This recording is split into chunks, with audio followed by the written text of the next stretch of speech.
श्री स्वामी समर्थ जय जय स्वामी समर्थ श्री स्वामी समर्थ जय जय स्वामी समर्थ श्री स्वामी समर्थ महाराजांच्या नामस्मरणाने आजच्या व्हिडिओला सुरुवात करूया।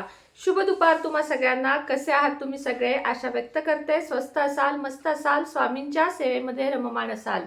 उद्या आहे संकष्टी चतुर्थी। नावातच आहे की जी संकटे घालवते अशी संकष्टी चतुर्थी, आणि जे कोणी धराल त्याचे संपूर्ण आयुष्यातले दुःख हरले जातील। मात्र अशी मध्ये आधी संकष्टी चतुर्थी धरता येत नाही।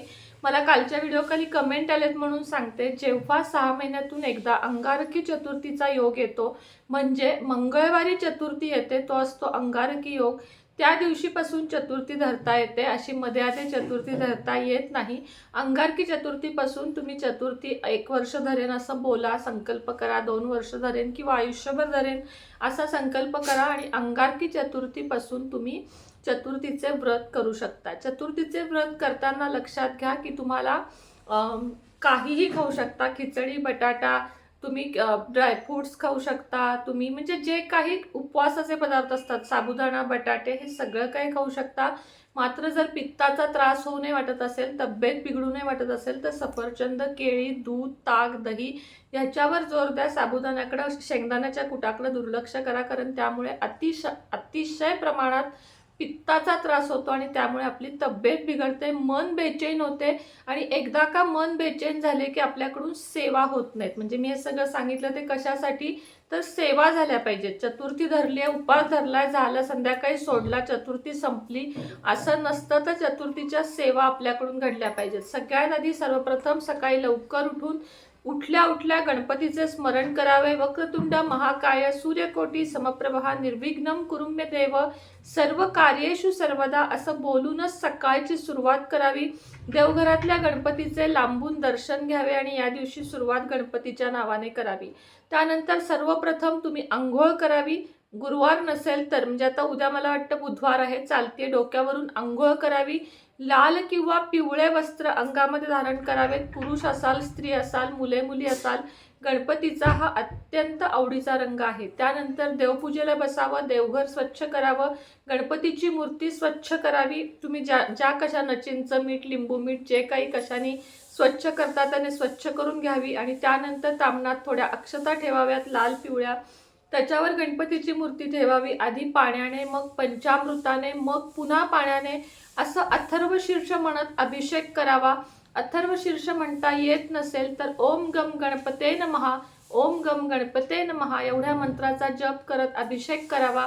अभिषेक केल्यानंतर तुम्ही गणपतीची मूर्ती स्वच्छ पुसायची आहे आणि जागेवर अक्षता खाली ठेवून त्याच्यावर ठेवायची आहे। त्यानंतर त्याला अत्तर जे कोणतं तुमच्याकडे असेल ते लावायचं आहे, जानवं घालायचं आहे, कापसाचे वस्त्र घालायचे आहे, लाल रंगाचे जास्वंदीचे किंवा गुलाबाचे फूल घालायचे आहे। इतर पूजाही आपण करून घ्यायची आहे।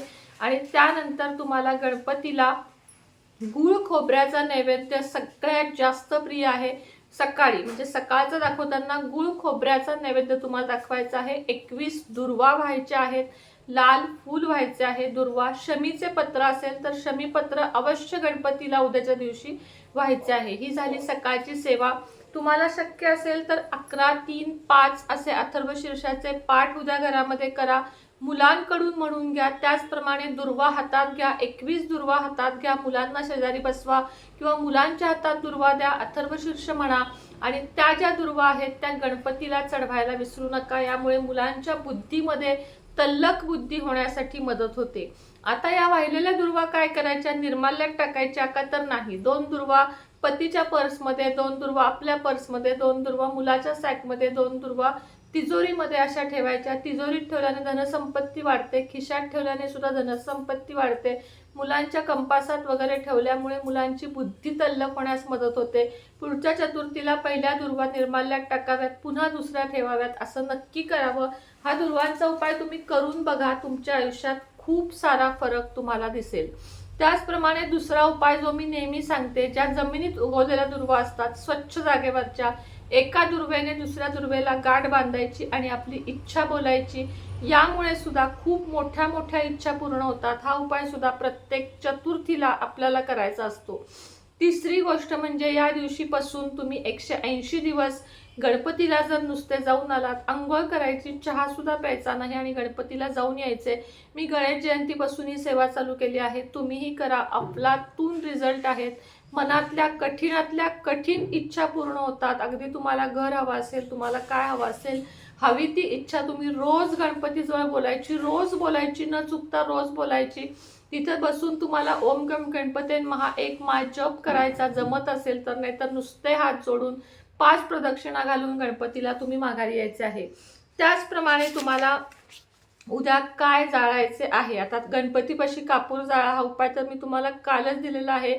आज आता घरातला उपाय देते. संध्याकाळच्या वेळेत तुम्हाला 5 लवंगा काय घ्यायचं आहे, 5 लवंगा, 5 कापूर आणि थोडंसं तूप आणि दालचिनीचा एक तुकडा एका पणतीमध्ये घ्यायचा, तो प्रज्वलित करायचा आणि संपूर्ण घरात याचा धूर फिरवायचा.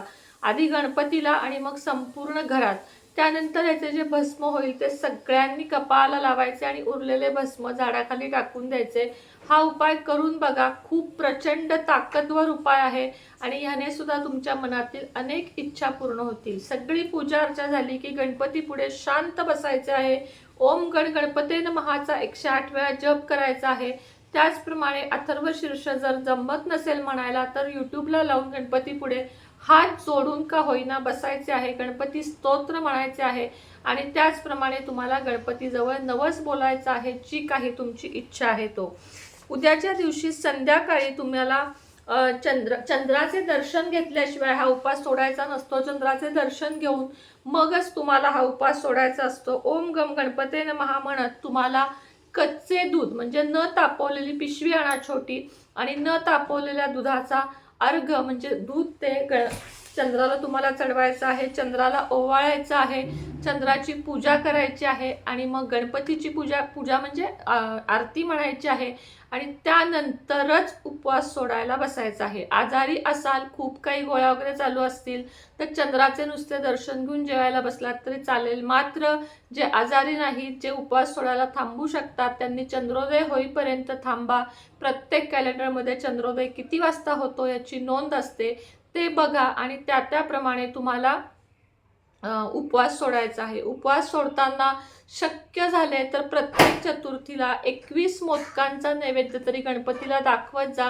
गणपतीच्या आवडीच्या 3च गोष्टी आहेत. एक म्हणजे मोदक, दुसरे म्हणजे दुर्वा, तिसरं म्हणजे लाल फूल. त्याचप्रमाणे रुईची फुलं सुद्धा गणपतीला अतिशय आवडतात. रुईच्या फुलांचा जर तुम्ही हार किंवा रुईची फुलं जरी गणपतीला आणून वाहिलीत तरीही गणपती खूप प्रसन्न होतो. त्याचप्रमाणे रुईच्या पानांचा हार गणपतीच्या मूर्तीला घालू शकता. विड्यांच्या पानांचा 21 विड्यांच्या पानांचा हार सुद्धा तुम्ही गणपतीला घालू शकता. जास्वंदीच्या लाल 21 फुलांचा हार सुद्धा तुम्ही गणपतीला घालू शकता. या सगळ्या गणपतीच्या अत्यंत प्रिय वस्तू आहेत आणि यामुळे तुम्हाला गणपती भरभरून आशीर्वाद देईल. लक्षात ठेवा, मुलांसाठी गणपती हा बुद्धीचा दैवत आहे. गणपतीचा जो काही अभिषेक कराल त्यातले पाणी मुलांना तीर्थ म्हणून प्यायला द्यायला विसरू नका. लहान बाळाला सुद्धा पाजा. मुलांची बुद्धी तल्लख होते आणि मुलांना उद्यापासून अथर्व शीर्ष रोज एकदा म्हणायला लावा. त्यांच्या मागे लागा. त्यांना म्हणजे असं सांगा, हे म्हणायचंच आहे तुला, काहीही झालं तरी हे म्हणायचं आहे. सुरुवातीला मुलांना थोडी सक्ती करावी लागेल, पण एकदा त्यांना वळण लागलं की आपल्याला रोज अथर्व शीर्ष म्हणायचं आहे तर मुले रोज अथर्व शीर्ष म्हणू लागतील. अथर्व शीर्षाने वाणी सुधारते, भाषा सुधारते, स्पष्ट उच्चार होतात आणि बुद्धी तल्लख होते. मुलांवर सतत गणपतीचा वरदहस्त राहतो. संकट हरणारा, दुःख हरणारा, सगळ्या संकटांचा नाश करणारा, बुद्धीचे दैवत असणारा गणपती बाप्पा तुम्हाला मला सगळ्यांच्या सगळ्या इच्छा पूर्ण करो हीच प्रार्थना करते आणि आजचा छोटासा इथंच थांबवते. श्री स्वामी समर्थ.